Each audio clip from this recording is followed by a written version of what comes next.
Hello, আমার ননদের ছেলের রেজাল্ট ছিল আজকে। হ্যাঁ, এনি আপডেট? তাড়াতাড়ি খবর বার করার চেষ্টা করো প্লিজ। Good morning ma'am. আরে বংশের কলঙ্ক যে, বলুন। আসলে আমার একটা প্রপোজাল ছিল, তা হঠাৎ প্রপোজ ডেতে গার্লফ্রেন্ডকে ছেড়ে মায়ের অফিসে প্রপোজাল?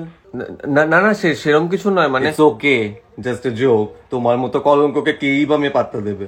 যাই হোক, বলো কি প্রপোজাল? আসলে সরস্বতী পুজোর দিনকে আমি বন্ধুদের সাথে একটু বেরোবো, তো আপনি যদি আমাকে 100টা টাকা মতো দিতেন, আমি সারা সপ্তাহের কাজ করে দেবো, বাড়ির যত কাজ আছে সব, এভরিথিং। আপনি তো এই কোম্পানির বিনা স্যালারির এমপ্লয়, তো আপনাকে কাজের জন্য কেন টাকা দেওয়া হবে আমি তো সেটাই বুঝতে পারছি না। ম্যাম প্লিজ, আমার যত বন্ধু এমপ্লয়ি আছে সবাই যখন বেরোয় সবার অফিস থেকে কিছু না কিছু টাকা দেয়, তো তাদের অফিসে চলে যান, তাদের অফিসে গিয়ে কাজ করুন।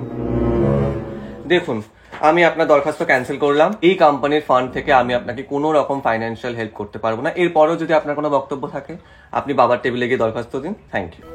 বিধি গো তোমার কাছে চাই না তো বেশি। হ্যালো, হ্যাঁ পেলে খবর? 69%। বাহ, ভালোই কম।